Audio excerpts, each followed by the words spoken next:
Hello, everybody. It's Dispeller. It's that magical, wonderful time again to do our book, Dealing with People You Can't Stand. Today's chapter is going to be an interesting one because the title of today's chapter is What If People Can't Stand You? What if you are the one people can't stand?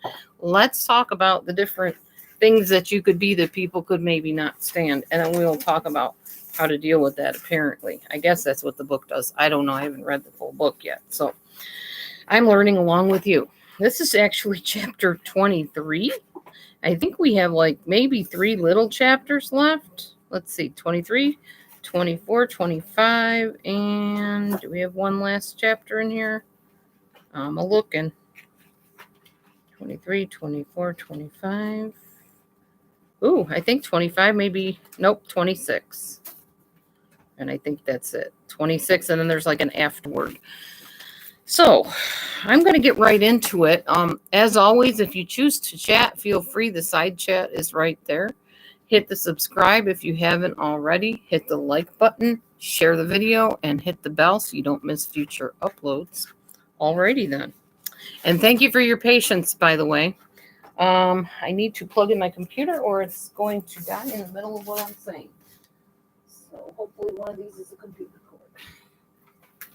I may need to use your computer cord right quick, honey.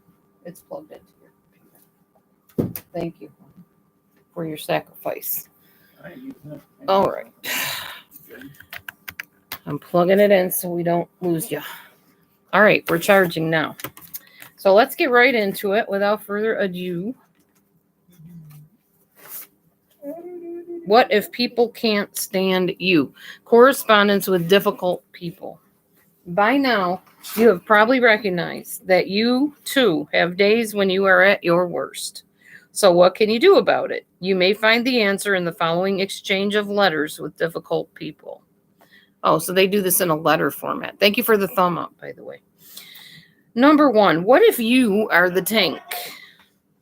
Rick. This is a letter. Remember, these are written in letters to somebody. So, Rick, you've got guts and you shoot straight from the hip. I admire that. Since your seminar, I've come to the conclusion that I am the difficult person.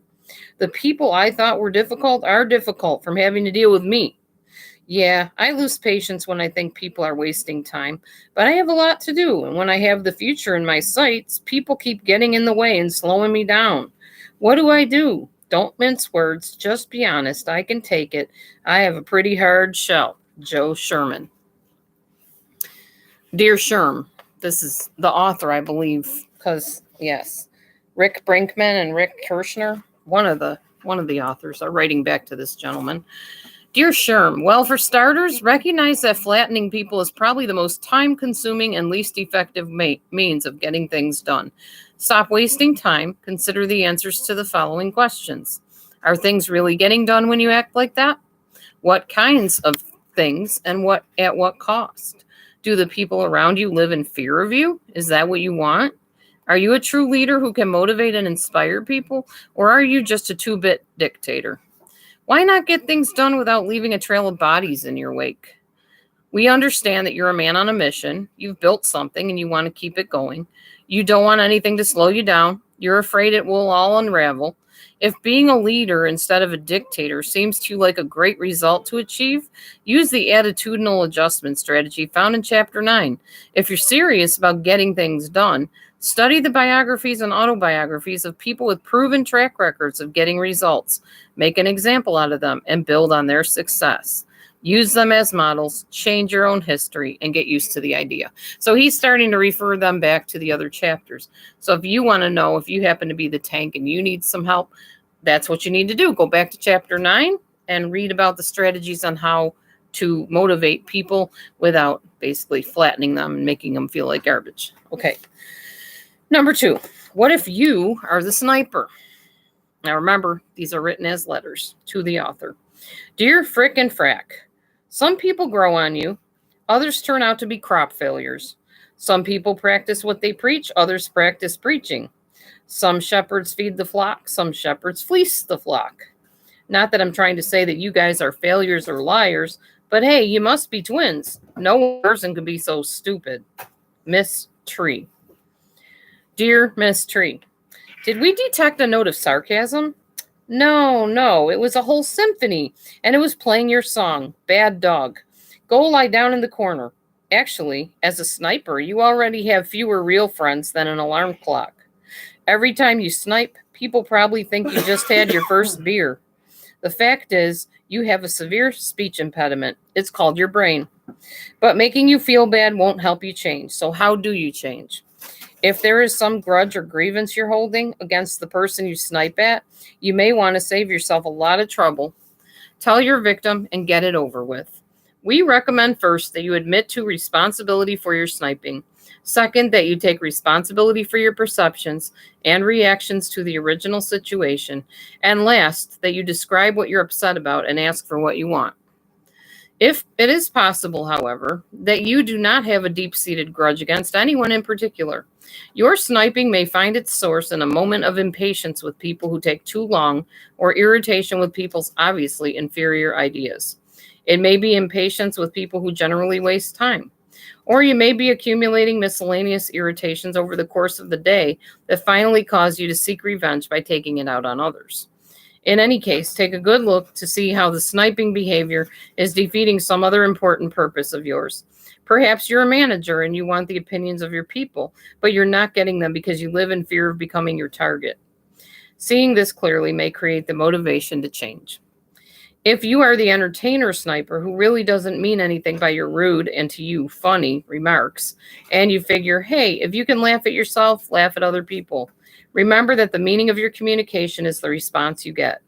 Put another way, knucklehead, if you're trying to be friendly and the other people are not perceiving it as such, then they don't get it and you should try something else. Ask them what they would prefer, then commit to it and give them permission to remind you if you happen to forget. Number 3, what if you are the know-it-all?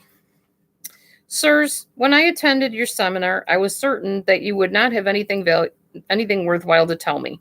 After all, I have several business degrees and run my own medium-sized business quite efficiently, thank you.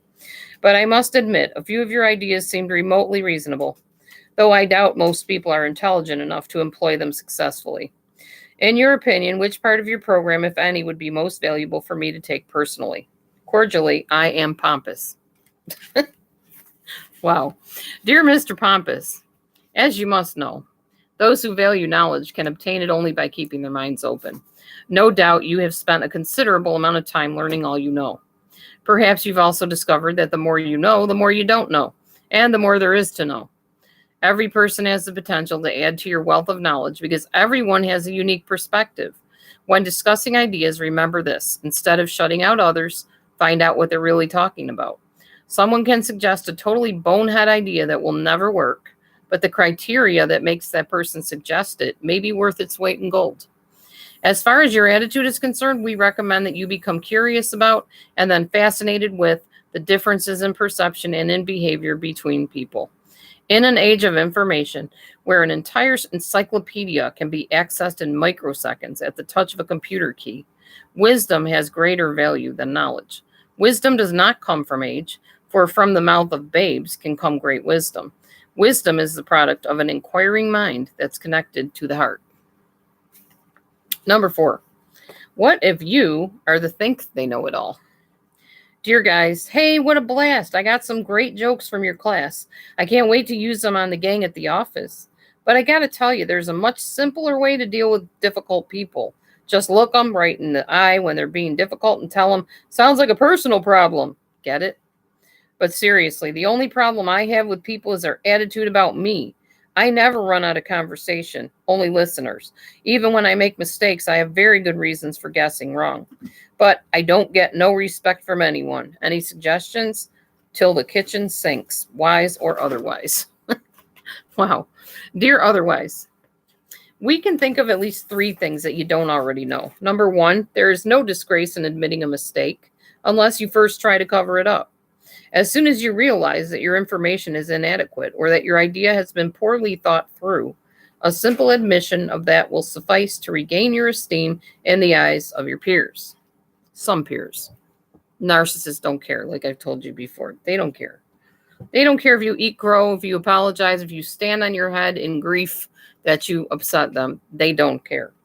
Number 2, if exaggeration is a slight problem for you, then it will be fruitful to deal with its cause, which is the frustrated desire to be liked and appreciated.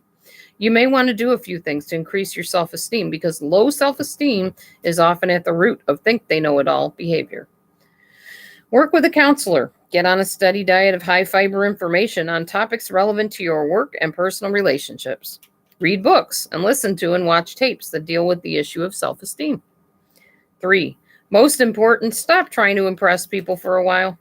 People may think you're a fool, or you can remove any question by opening your mouth. Practice being comfortable with silence and wait to speak until you really have something to contribute. And remember that the surest way to gain appreciation is by giving recognition and showing genuine appreciation to others. Welcome, everybody. Hello, hello. Number 5, what if you are the grenade? Got any explosive folks in here? To the 2 jerks that presented the program on difficult people, you guys really, expletive deleted, me off. Ticked me off, we'll say.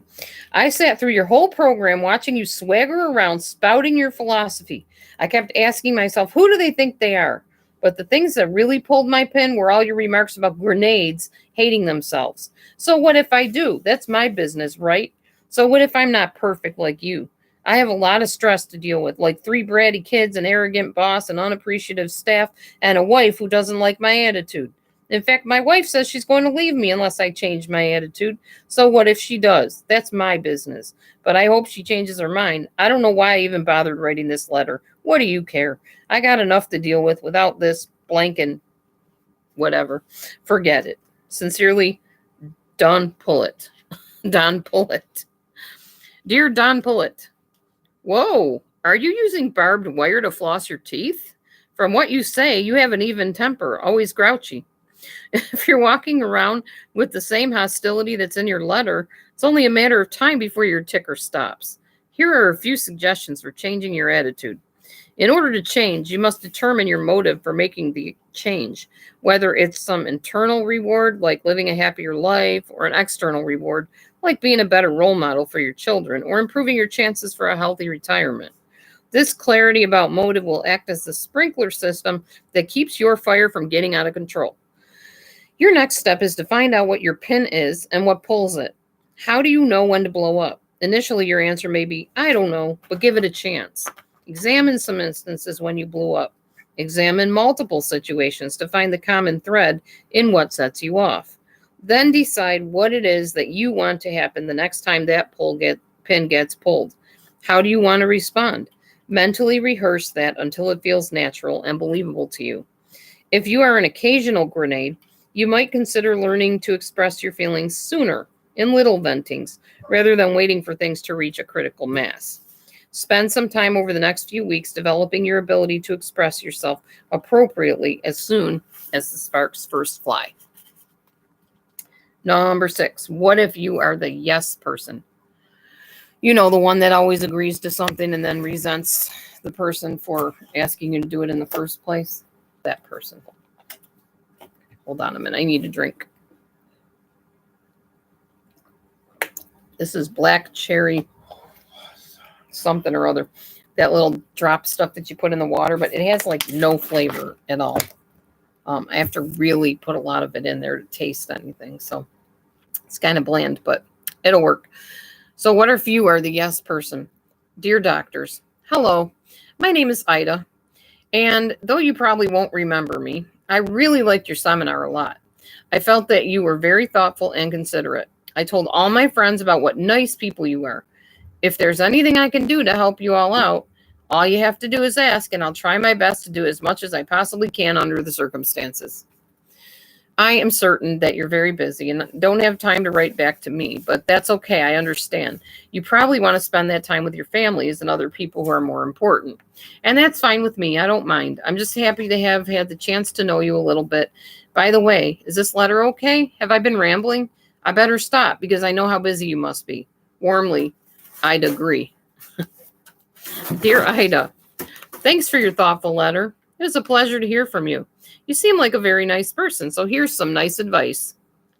Your challenge and opportunity is to say what you think independently of what you think others might think about what you say. And that's not as difficult as you might think. Begin by realizing that in your desire to please people, you often don't. If you make an offer that you can't keep or a promise that you can't deliver, the displeasure of those disappointed people is inevitable. You may not have believed it when they told you, but practically everyone really does prefer you to be honest and straightforward and to keep the commitments that you make. For example, do you ever tell a salesperson that you'll be back when you know that you won't? That salesperson whose feelings you may not want to hurt winds up with false hope and wastes valuable time pursuing your business. The nicest thing you could do is to tell the truth that you're not interested in the product or service. The people who love you want you to be happy too, but they can't really contribute to your happiness unless you're honest about what you want and what you can do. And if you always put yourself last, withholding your thoughts and feelings from others, you deprive those people of the chance to really get to know you, with the result that there can be no real intimacy. We recommend that you strengthen your ability to keep commitments by developing your task management skills. Learn how to set a goal and make a plan of action, how to prioritize activities to maximize time, how to delegate so you aren't doing it all yourself, and how to keep track of your time so that you can make accurate time estimates and prevent your time from getting lost in interruptions and unexpected crises. Also, practice being assertive in small ways. If your food is not done correctly at a restaurant, send it back. If someone usurps your place in line, tell him or her that you were there first. Take every opportunity to be assertive. At business meetings, make it your goal to be the first or one of the first to speak up. Since your strength is a genuine caring about people, you can serve them best by meeting them where they are. And remember yourself, because you count too. Okay. What if you are the maybe person? Dear Rick and Rick, Dr. Brinkman and Dr. Kirshner, sirs. I'm not certain if this is my question, but when you asked how many procrastinators there were in the group, did you actually want us to raise our hands? Because I wasn't certain, and before I could figure it out, you had already moved on. I never did get my hand up, but I think that I am. Well, at least sometimes. Well, it's not that I can't make up my mind. Oh, okay, yes, it is. Anyway, I just thought I'd tell you that there was at least one more procrastinator in the group than there was or were hands raised.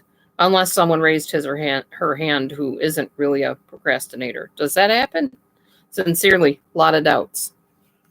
Dear Lotta, the fact is none of the real procrastinators ever did get their hands up.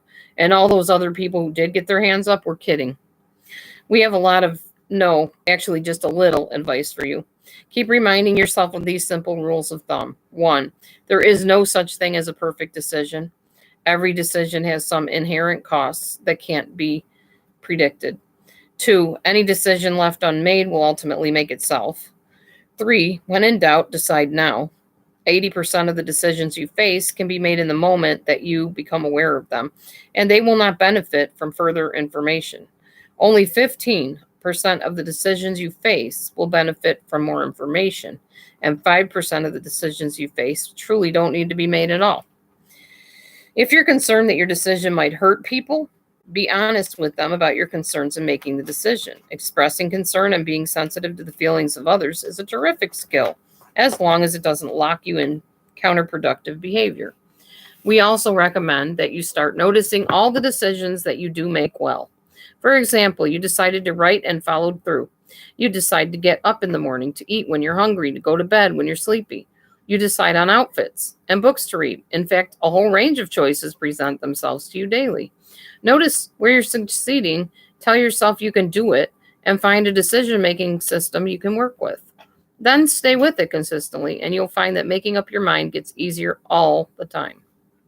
Number 8. What if you are the nothing person? Dear ? I don't know. Nothing comes to mind. Sincerely, Dusty Blank.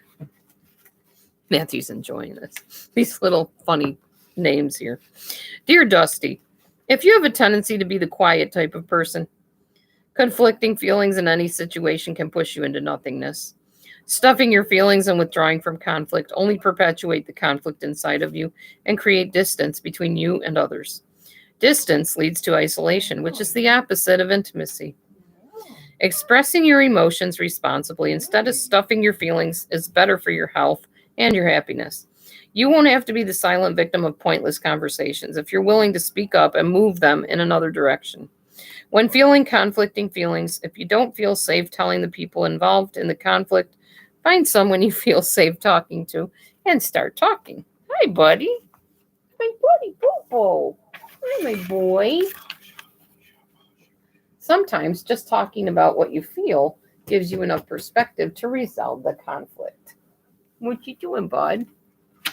What if you become a nothing person to avoid another person's emotional explosions, withdrawing into a shell as a survival tactic? Using the grenade strategy outlined earlier in this book will be far more effective with less wear and tear on both you and the grenade. There is a very good chance that if you communicated more with the emotional people in your life, you could avoid most of the explosive outbursts, since silence is one of the best ways to pull the pin on a grenade. When you're in a group of people, try speaking up. On occasion, you may even want to try dominating the conversation a bit. It may seem strange at first, but you'll get used to it. Tell the truth about your feelings more often to the people you care about.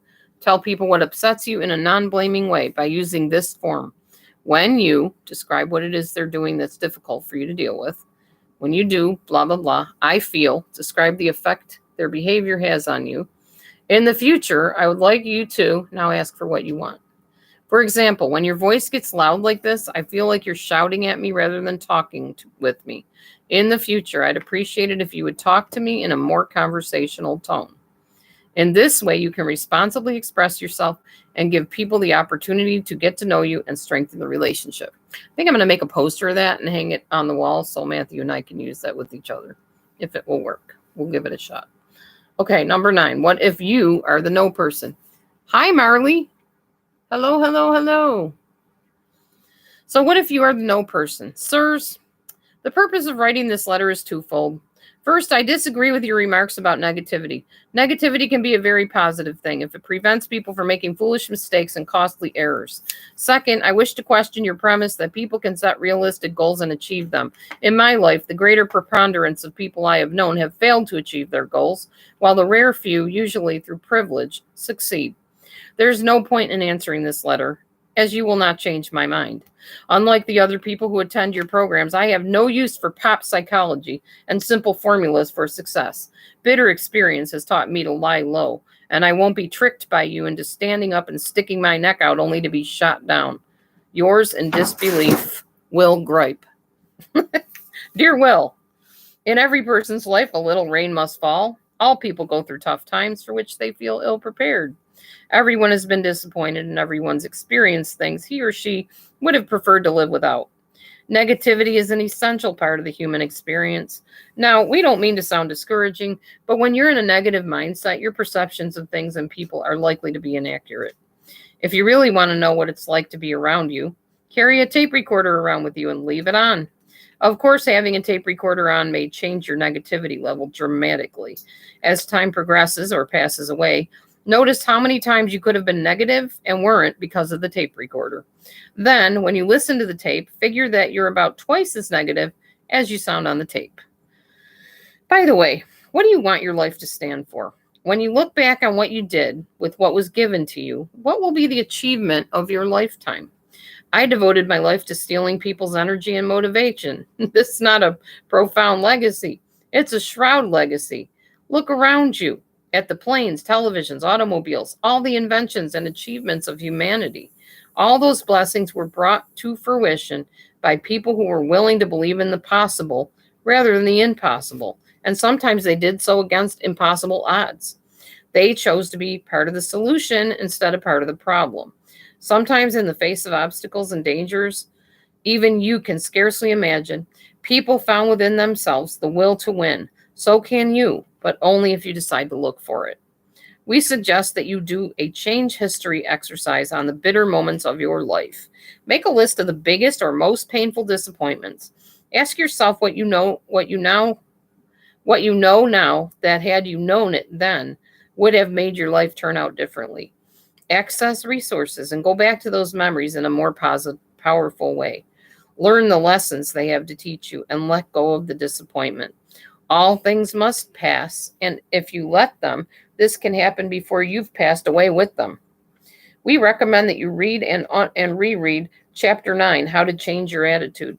Use all the skills you find there until you get good at them. You may want to find some professional help, a counselor, therapist who can help you clean up the past and get current with events. On the one hand, life is too short to spend it feeling bad about the past, and on the other hand, you have the rest of your life to make up for lost time. Aw, I'm glad you do, Marley. Thank you. I keep sitting here thinking, is anybody really getting anything out of this? I like this book. It's been helping me a lot in my own attitude. I still have a lot of ways to go here, but I'm working on it. It all begins at the beginning, one step at a time, and I'm just taking those steps as much as I know how. In your relationships with others, be wary of criticizing. Feedback helps people improve their performance, and as such, it is a positive thing. Criticism rarely improves and generally destroys whatever it is aimed at. When people offer suggestions or share their ideas and accomplishments with you, practice noticing and talking about what you like before offering your feedback on how to improve it. Gather information to understand more, especially the criteria. You may be onto something important, and pointing out specific valid flaws is an important part of the problem-solving process. But sweeping negative generalities tend to throw the baby out with the bathwater, so force yourself to be specific and keep things in perspective. Finally, let people know that you want to be constructive. If they have known you for a while, then you will have to give them time before they believe that you really have changed. All the best, or none of the worst. That's cute. All the best or none of the worst. Okay. What if you are the whiner? Dear Kirshner and Brinkman, those are the guys that wrote the book again. Oh, no. This program is too complicated. There's too much to learn. It goes by too quickly to remember it. Not only that, but if everybody learned this, it probably wouldn't work. And even if it did, it wouldn't be very enjoyable because everyone would know what you're doing. Also, there are other books and tapes and seminars that claim to tell you how to deal with difficult people, but they don't all agree with you. Then there's the problem of misunderstanding what you've told us and doing it wrong, which would be awful. You have no idea what a difficult situation you've created with your program. Sincerely, Mona Lott. Dear Mona, like the no person, you've become focused on what's wrong with everything rather than what can be done about something. You probably can find fault with yourself too. You have 4 choices if you want your future to turn out differently than your past. Number 1, switch to a problem-solving mode. Going on and on about what you don't want is like driving a car backward to avoid hitting something you see in front of you. Instead, ask yourself, what do I want? Where do I want to take this? What can I aim for? Remember that you can't take aim without a target. Write down some specific goals.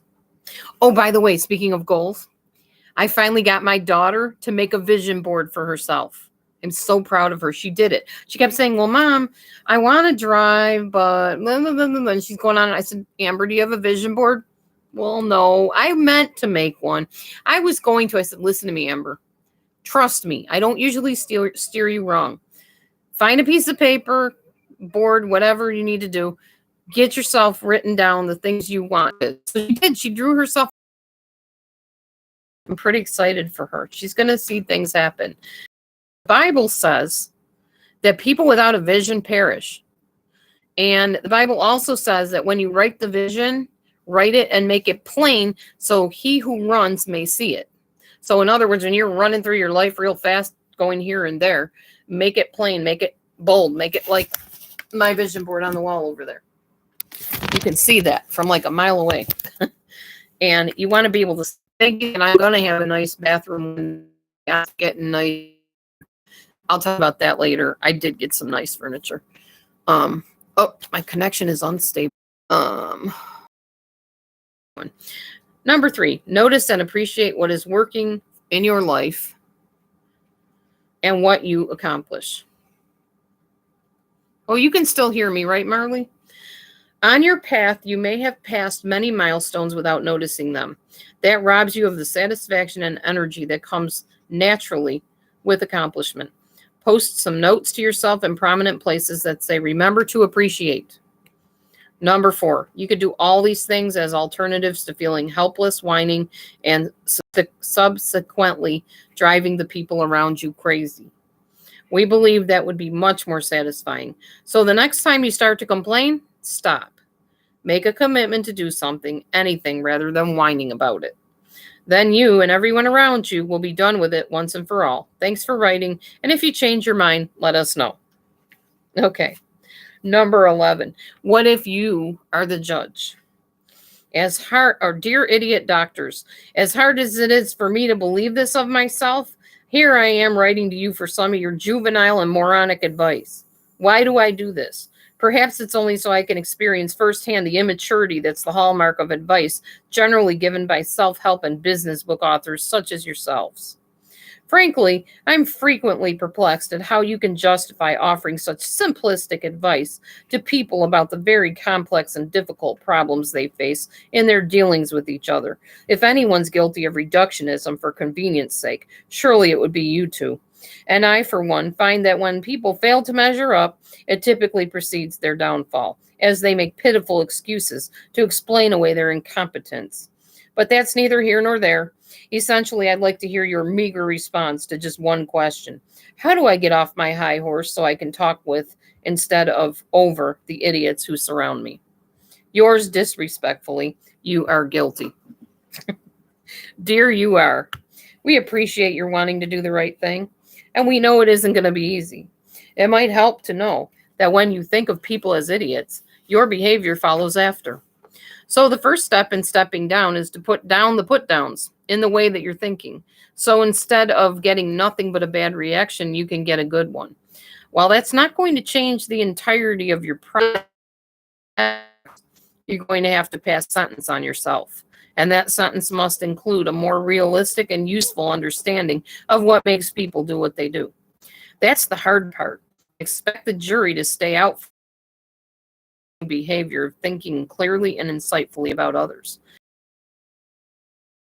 With insights, those times when your judgments are necessary for better results, they will ring true instead of false.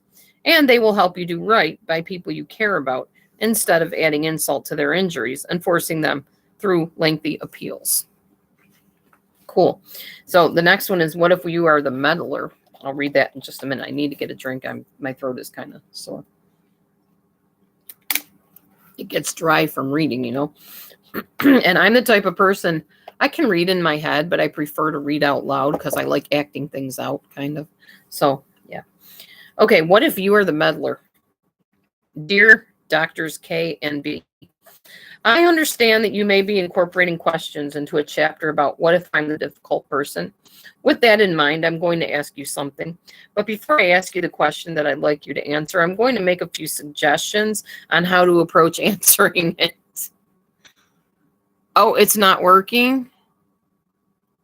You can't hear me? It's still working on my end. That's weird. Testing, 1, 2, 3, test, test, test. Let me know if you can hear me, Marley, if you're still here, that is. Test, test. Anybody? Okay. Well, I'm going to keep reading, and I'll go back, and once I upload the video, I'll go and check where it got cut off, and then I'll just redo that part. Okay, so here's the meddler basically saying, before I ask the question, I'm going to make some suggestions on how you should answer it, basically. Oh, it's cutting out. Oh, that's not good. I'm sorry. Oh, you can hear. Hi, small town girl, big city heart. How are you doing? How are you feeling, girl?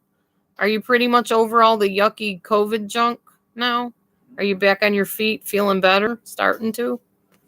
I know it's a long process. I still deal with the breathing things, but I'm getting better. Okay, I'm going to keep reading. Marley, if I have to repeat something or whatever, if you missed out on chapters, I can always talk to you personally and email and tell you what they were basically about if you like. Hey, girl interrupted. Hello. I know you had COVID. Pretty miserable, huh? Okay. Oh, by the way, I don't want you guys to be offended. I'm removing wrenches from everybody except, like, I think one person because we were again. What is going on here? Okay, now it's better again. Whatever. I guess MediaCom must be having issues. So I'll continue.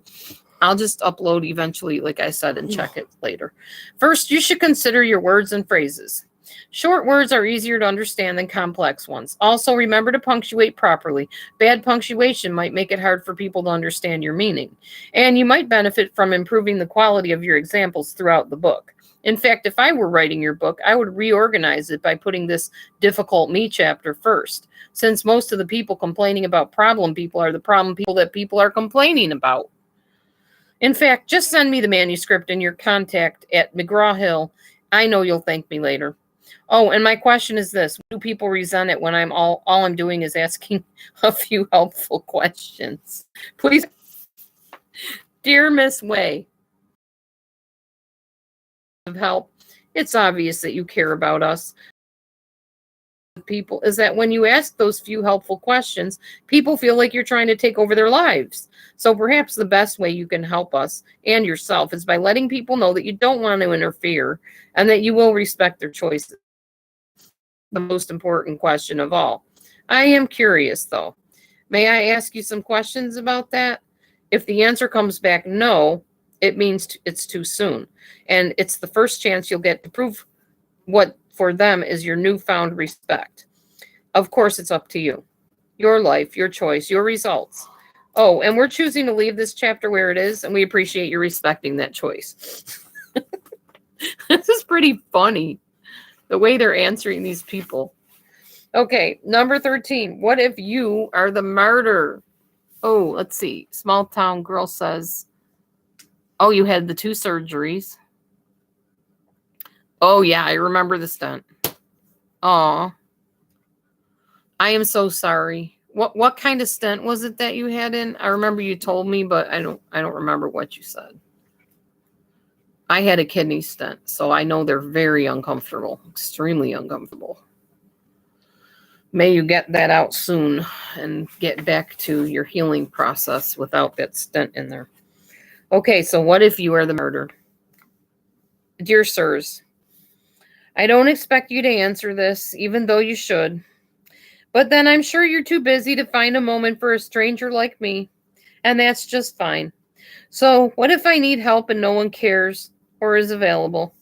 So what if I go out of my way to take care of everybody else every single moment of every single day, only to find that these same ungrateful people whom I sacrificed everything for seem to have forgotten me completely or can't find a moment for me when I need their help?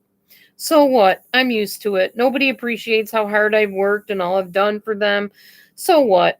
I'd just like to know how people can take so much and give back so little. But don't worry, if I can't figure this out on my own as usual, I can always just stick my head in the oven, right? I don't think you appreciate just how hard it is for me to do so much for so little in return. And I'd like to know just what I'm supposed to do to get people to care about me as much as I care about them. Sadly, did it for you. Oh, yeah, it might be your phone. That's true. Interesting.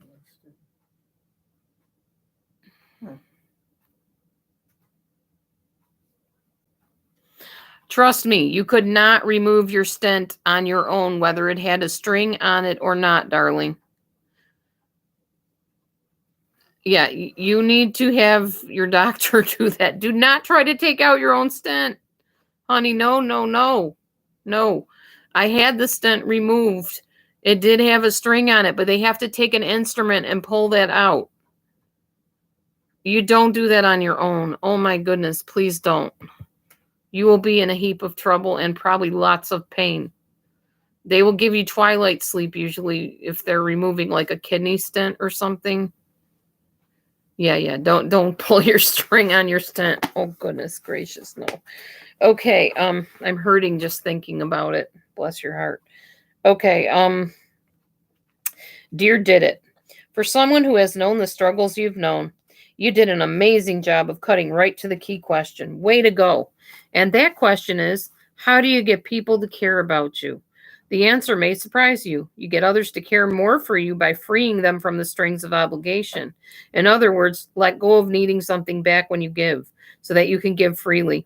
Mean it when you tell people to go ahead and do what they want to do. Really mean it. And when everything if in you wants to feel sorry for yourself, look around because there's so many people with so many needs that need people like you to care. There's something about consistently serving the needs of others that invokes loyalty, true admiration, and even love. As Albert Schweitzer, the famous humanitarian, told his class of students, I do not know what your future holds, but I do know this. The only ones among you who will really be happy are those who have sought and found how to care. It means a lot to us that you cared enough to ask. All right, so that is the end of What If It's You? What if you are the problem person? The next chapter is called Communication in a Digital Age. And I think we're probably going to end up doing, let's see how long these are. Yeah, I might just do one at a time, a little bit at a time, like on Sundays. I don't know. I might do them all. I kind of want to get done with the book, honestly. I know very few people have interest in this book, so I don't want to belabor the point with people that just plain don't want to hear it. So they can always go back and, watch later if they want to. Anyhow, anybody have any input, insight, takeaways, anything you want to share? I am working on, oh, they said you could take it out on your own? Oh, goodness. Oh, you had a second surgery. They put another stent in without the string, and it's permanent. Okay. You have to see the doctor for him to remove it. Okay. Well, even the string one that I had in, there's no way I would have tried to pull that out. No way. It was uncomfortable enough for them to pull it out. I sure as flip was not removing it myself. Anyway,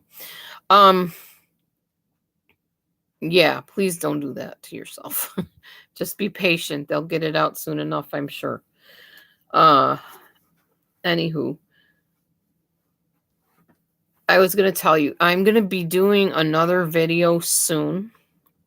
It's going to have a title, something about how I can no longer be manipulated, or how people can no longer manipulate me with words.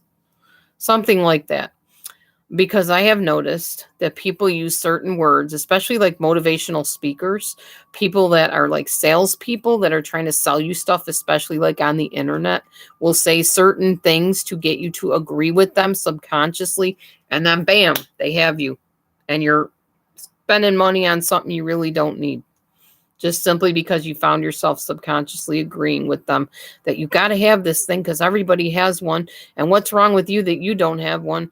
But I'm going to do a video talking about and explaining the exact words they use to manipulate that gets you to buy into their little schemes, basically. So, yeah.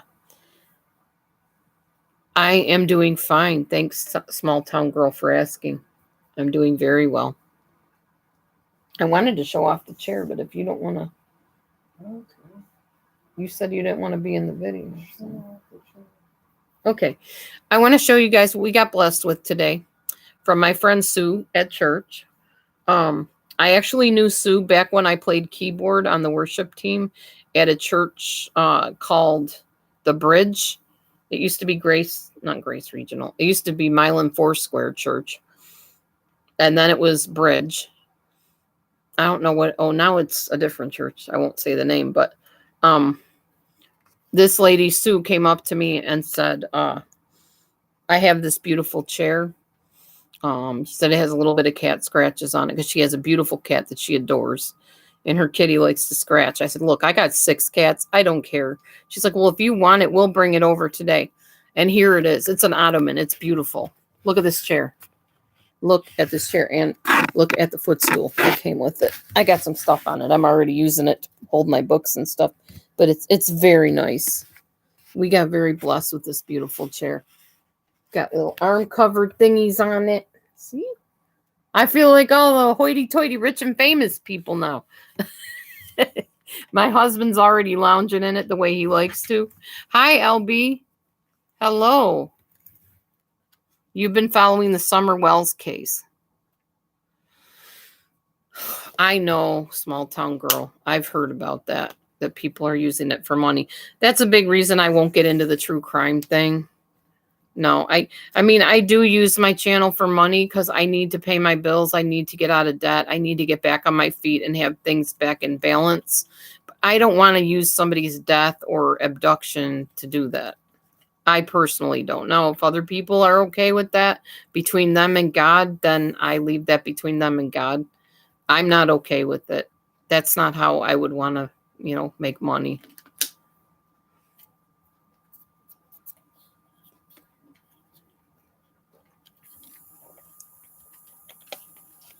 So, anyway, that is the end of that chapter. So we can just chit chat if you all want to. I'm cool with that. It's good to see everybody. Hi, Lee. How are you? How's it going, Lee? Put my pretty lipstick on for you, Lee. My Lee color lipstick.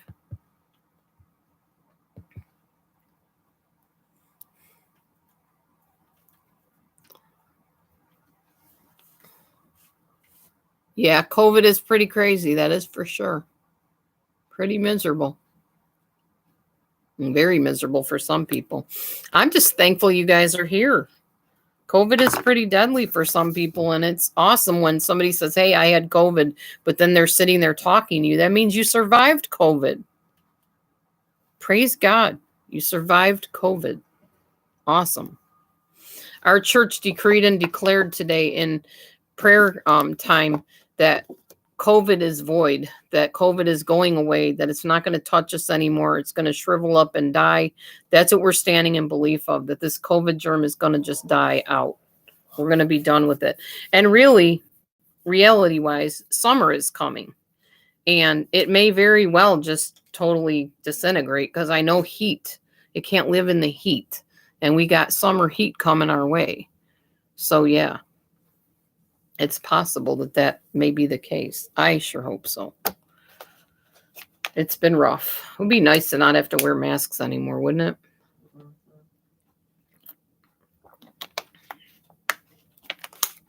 Yeah, the lady I work with, my coworker, is like, what, honey? What thing?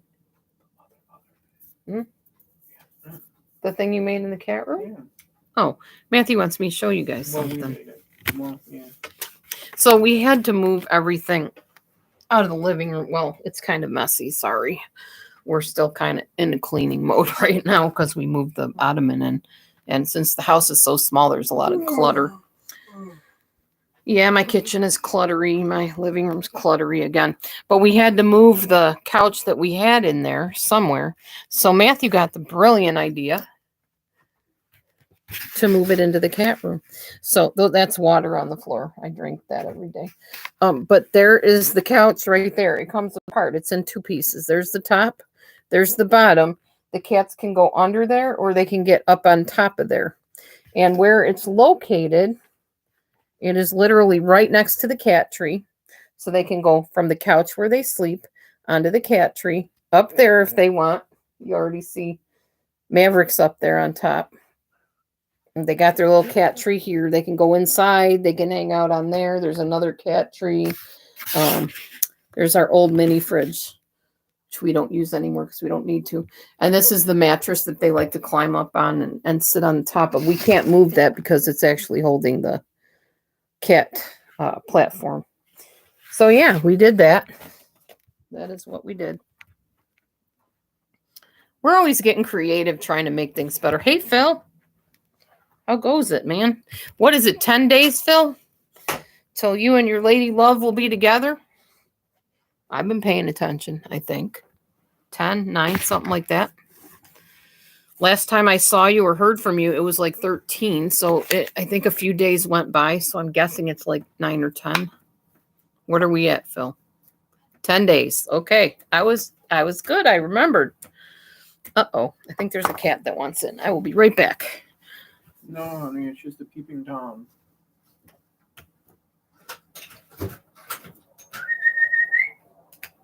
Hi, Mimi.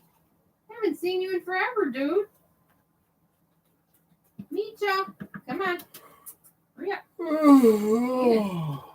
It's not cold out today at all. It's nice. We are having some good temperatures, y'all. Good temperatures. Okay. Who's the lady love? Oh, that's Laura. What? Sorry. You're right. Lady Scrapper is Laura, and that is his lady love. She's your lady. And we're going to see them on camera once they're together. We're all looking forward to that. I know I am. I would love to see you guys together and see how you interact in person. I can't wait. Yes, the temperature is awesome today. I have no complaints whatsoever. It's got to be like, what, in the 40s, 50s? No, not even close, dude. Not even close? No, maybe the 20s. Aw. Praise the Lord. We knew he had a purpose for all of it this morning. I was wrong. You were right. I am so glad we listened, and you have already blessed us with your openness and kind words. What a mighty God we serve. 43. Amen. Amen. Did you hear? 43? Yeah. That was from Sue that gave us the ottoman, because we thanked her for that. They blessed us. What? Feels. 43? 43 degrees. Feels like 37. Feels like 37. Yeah, sometimes I guess it might. What do you mean sometimes? It doesn't feel very cold out there though, like 37 degrees. Because you're used to like negative 10 degree weather. That's so true. 37's gonna freaking probably feel like 80. Well, I'm happy with the temperature right now, a lot. Love conquers all. Yes, it does. Amen. Not crabs. You mean your crabs? I don't have crabs. I'm just saying that on freaking YouTube. I don't mean you have crabs. I mean you think everything is crabs. You link Would everything to you crabs. Please stop saying I have crabs. I didn't. Online. You said it twice. I said I don't mean that. That's what you're saying. This is why I don't come online anymore. Whatever. You always tell my personal business. There's no personal business. You don't have them. Nobody needs to know my relationship between me and crabs, okay? It's between me and them. You're a goof. Phil says crabs. Everything is crabs with him, Phil. If there's something that goes wrong, he's like, maybe it's the crabs. Well, you never know. It's like his little thing he does. That's a Matthewism. Do not do crabs. You know what I mean, honey. Nobody knows what you mean because you never say what you mean. This is way too... Anywho. Is there a way to make this darker? Matthew, are you feeling well enough to get back to work? Small town. Looking. Yes.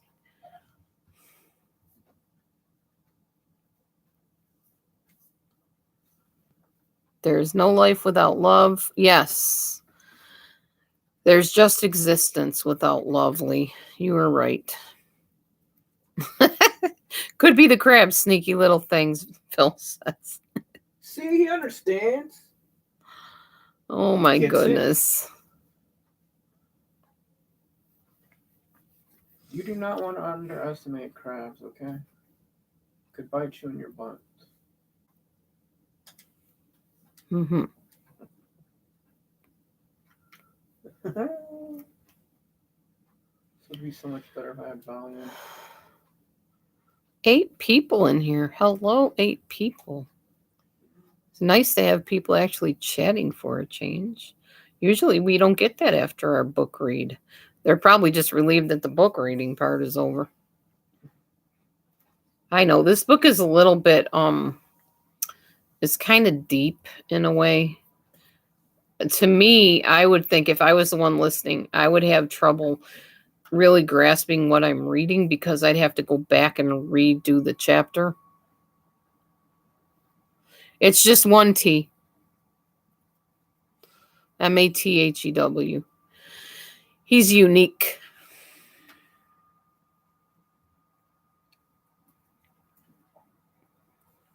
One T, Matthew. I have a brother named Matthew, but his is with 2 T's.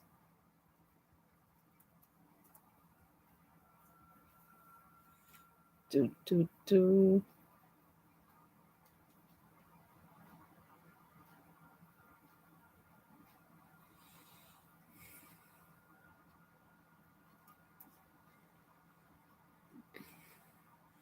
Yeah, he doesn't mind. He'll answer whether you say 2 T's, 1 T. Wow. Oh, congratulations, Lee. Oh, that's nice. Yay. Happy news. I like happy news. Happy news is always good. I'm very happy for you, Lee.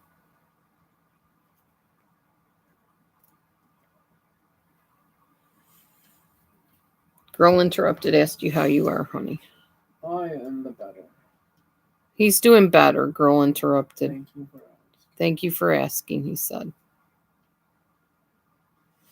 Oh, no problem, small town girl. Very, very good. Yeah, I would be too, Lee. Engagements, weddings, all exciting, happy things. Babies being born, all good things of life. Exactly, Girl Interrupted. We are truly blessed. That is even an understatement. That is like a huge understatement because, like I said, people die with that stuff.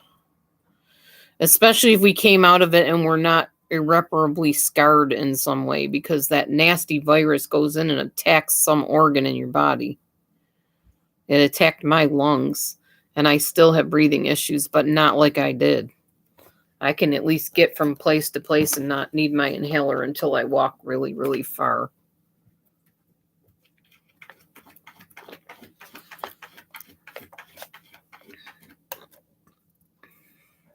It did seem a little bit harder to keep the weight off after COVID, though. And now I'm finally back on track with that. I got a good exercise routine that I'm doing daily and doing my weightlifting again, eating better. So, yeah, whole food, plant-based diet, mostly. With a little bit of meat here and there, too, but just once in a while. Did you ever make my burger? I did not. You can get up and make it. Just pop it in the air fryer. No, you don't want the virus, Lee. I definitely don't want it again. Oh, you lost some weight? That's good, small town girl. I actually stayed the same exact weight through the entire virus. I was 180 pounds. What's your deal? When it started, I was 180 pounds when it was over. And then I gained weight right after that and went back up to 190. Now I'm not sure what I am. I think I'm like 188.7 now. But this scale I got, and it's brand new, scales do not like me. I get on that scale, it tells me one weight. Then I get off of it, try it again, another weight. It's like every time I stand on it, it's a different weight. So I've given up on scales. I'm just doing measurements and how my clothes fit. Because scales hate me. Oh, it went after your heart. Ay. I'm sorry, Girl Interrupted. That's terrible. You're seeing a cardiologist. Good. That's good. Because I think you have anxiety anyways to begin with, so having your heart have problems is not good at all. Yes, we did. We did have quite the go-around. True story.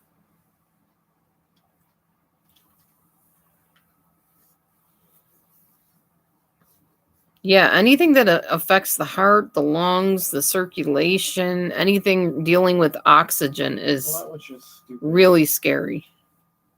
I know, I understand. Oh, yeah, the Girl Interrupted movie. Yeah, that was a rough movie to watch, but it was a good movie. I've seen it like maybe 5 times.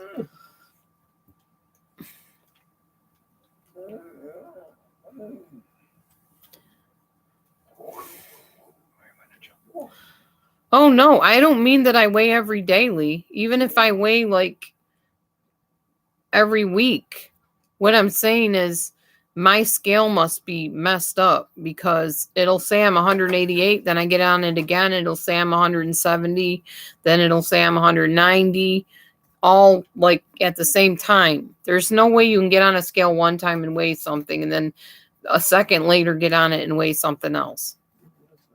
Unless your scale is busted, which mine obviously is.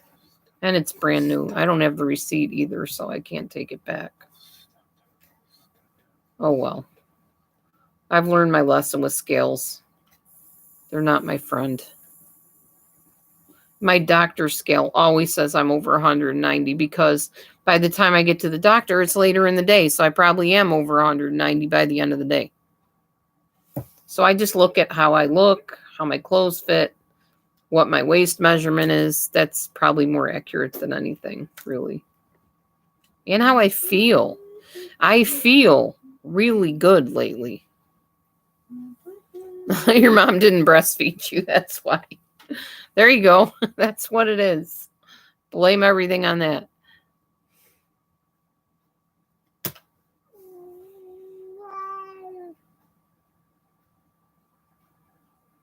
She's talking to you. On to you. She's looking at you. She's looking at you. She knows better than to talk to me like that.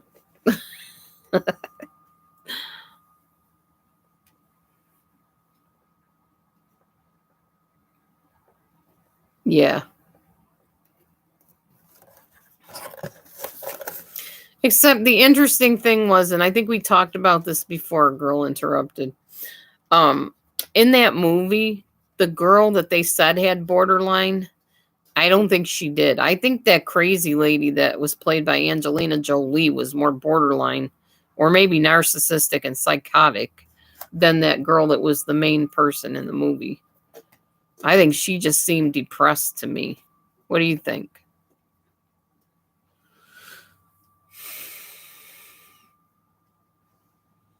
Wow, Lee, your scale's 15 years old. Mine's brand new. I literally just bought my scale like a month ago, maybe, from Target. And it's supposed to be one of those high-tech ones. Yeah, high-tech. Probably needs new batteries or something. I don't know.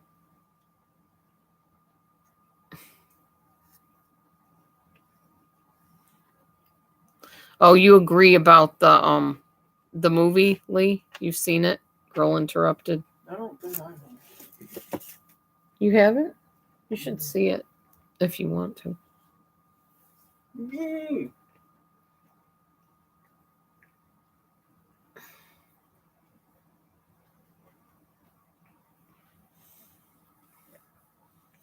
Yeah, it's been a long time since I watched it too.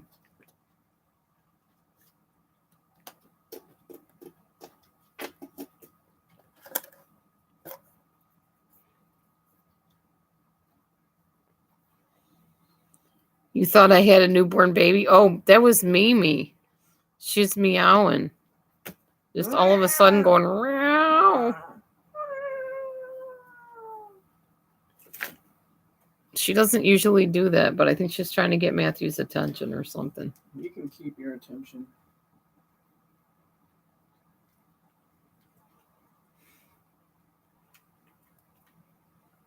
No. You know your scale wasn't as accurate as it should have been, or the movie? Oh, the movie, yeah. Yeah, I think the movie mixed up the disorders too. That was so sad when that one girl died in that movie, though. The kind of heavy-set girl with the dark hair. She seemed so sweet. Only the good die young, they say.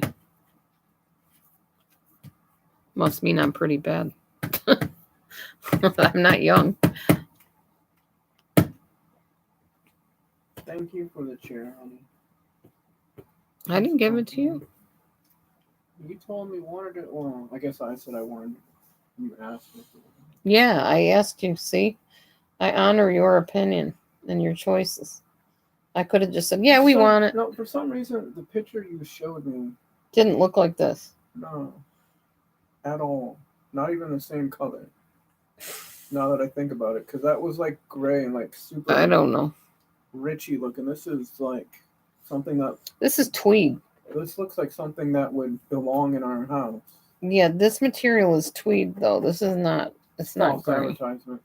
Oh well. I want my money back.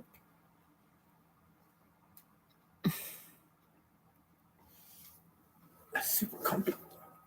Maverick apparently agrees. Everybody gets to use the ottoman except for Daddy. Can I at least have my phone? It ain't an egg, you know. Stretching his toes. It's like, what are you doing? One thing I love about for you. I love about these cats is their long arms. I've never seen such long arms on a cat. Our new ones? Or new kittens. Yeah. They got the long Bobo, arms. especially, dude. He's got those rabbit feet. You should have seen him going at freaking Maverick this morning with his rabbit feet. I saw. This afternoon he was doing it. Pop, pop, pop, pop.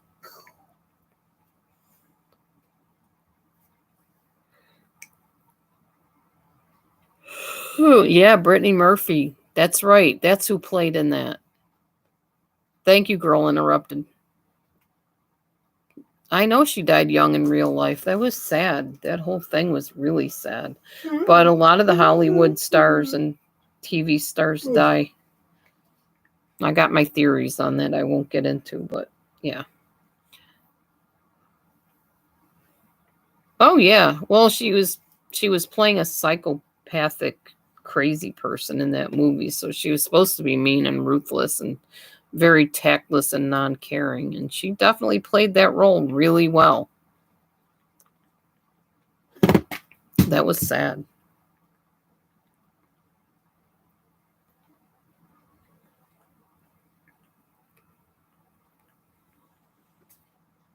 Yes, it did. That's true. That is very true. I forgot how Brittany Murphy died, but I remember hearing it or reading it or something. A lot of famous people died in the last few years. Yes, Girl Interrupted. True. Psychopathic behavior, indeed.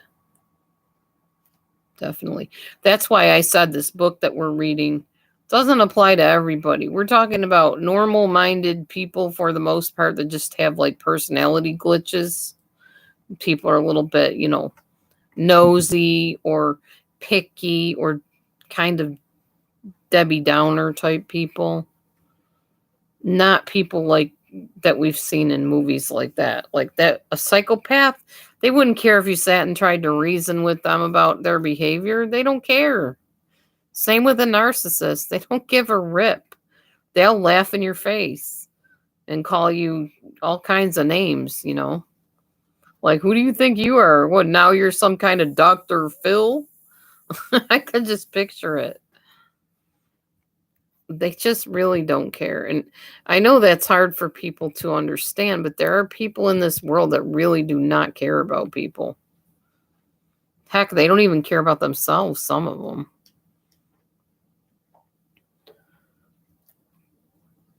Yes, that movie proved Angelina Jolie can act.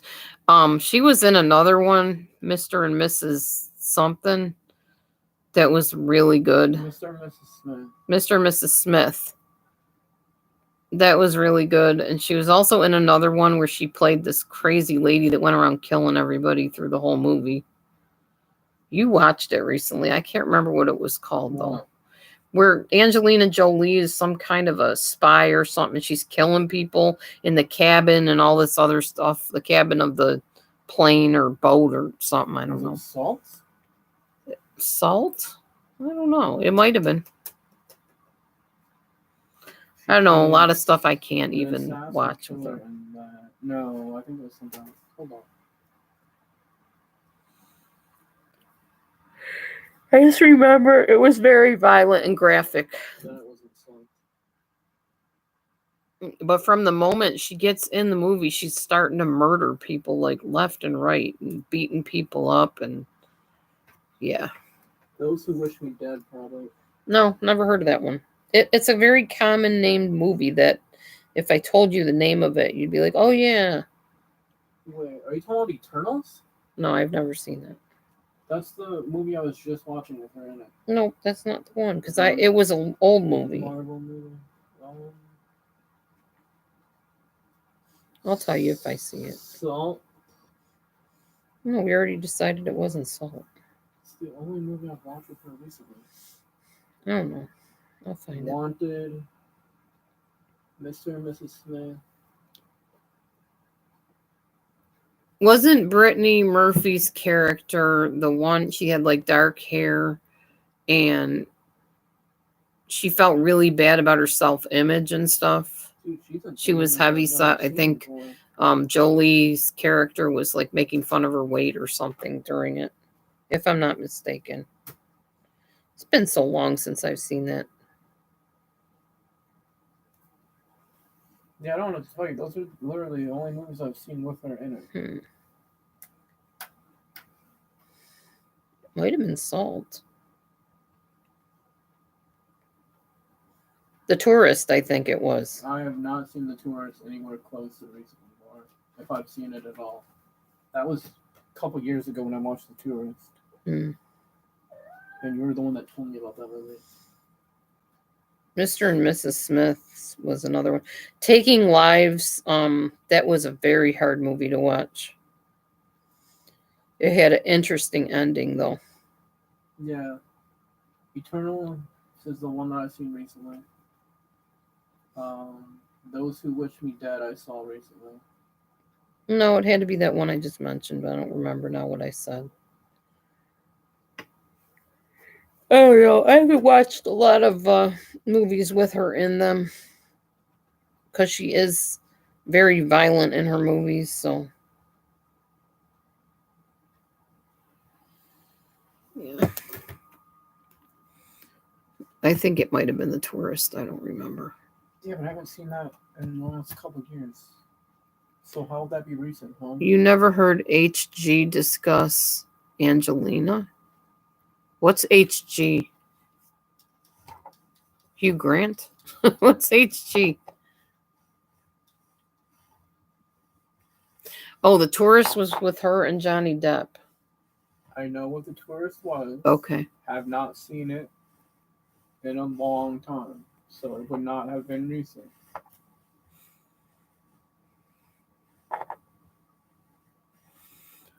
Oh, H.G. Tudor, yeah.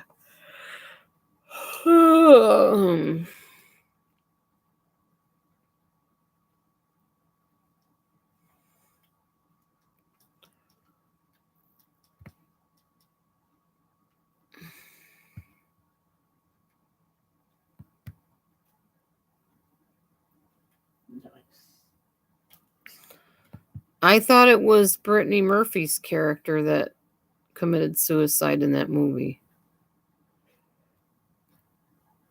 Pretty sure it was. She had her bathrobe on. Because that's where Angelina got the money out of. Angelina's character, I should say.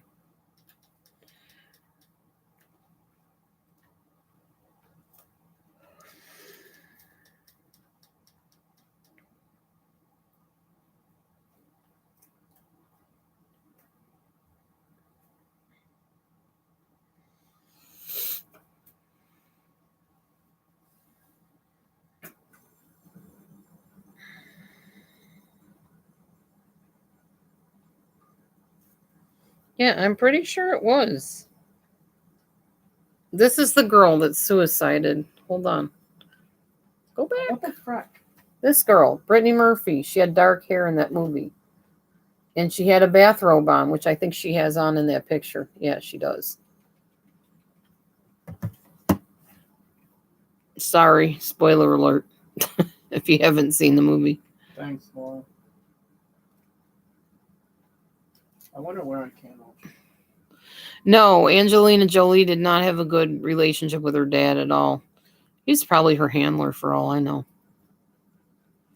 Yes, Brittany Murphy committed suicide in that movie, Small Town Girl.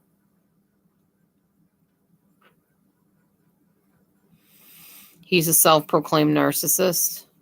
Oh, HG, I know that. He got, not him, wait. Diane and Wendy got mad at me over, he was in their channel. And I did a commentary when he was on their channel, and they got ticked off at me because they said I stole their material. I guess they had paid him to be on their channel, and by me using the material, I was usurping something that they paid for, and they felt it was wrong. Some people were like, well, that's stupid. They should just be happy that you're getting the message out about narcissists. But that is not the way they viewed it. So I told them I would take the video down if it was offensive. And instead of just coming to me and asking me to take it down, they got nasty about it and raked me over the coals about it and whatever. So not that I frequent their channel ever. I don't go in Diane's room or Wendy's room or any of those people. I'm not into drama. I'm not into bashing people and all that jazz. Okay. So what was that? That was a movie. Yes, good movie, hard to watch. Excuse me. Very hard to watch. It's on Netflix. I watch it when you're sleeping or whatever. Well, I've already seen it dozens of times, so wouldn't bother me any. I'm going to I'm going to watch another episode of that Fantasy Island, the new one. You can, dude. I don't like it. I know.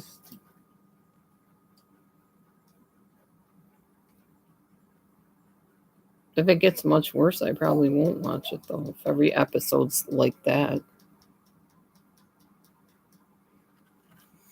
You looked up some of the characters? Yeah.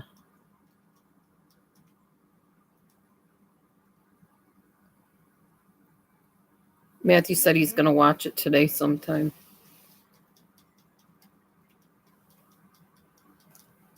I got the yawns today. Oh, my goodness.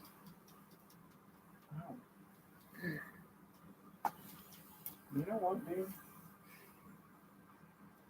Okay, sorry.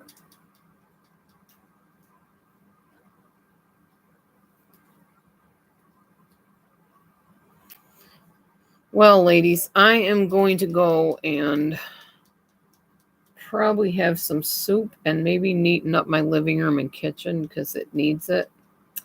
I do appreciate you coming in. I'm going to ski-doodle for now. But thank you for being here and chatting and keeping things going a little while in here. I hope you guys have a great rest of your day and a wonderful weekend. That's awesome. We have cabbage soup. I'm going to add some vegetables to it, though, so it's not just all cabbage. But thanks for coming in, Lee. You guys have a great day. We'll see you soon. Bye for now. Shalom.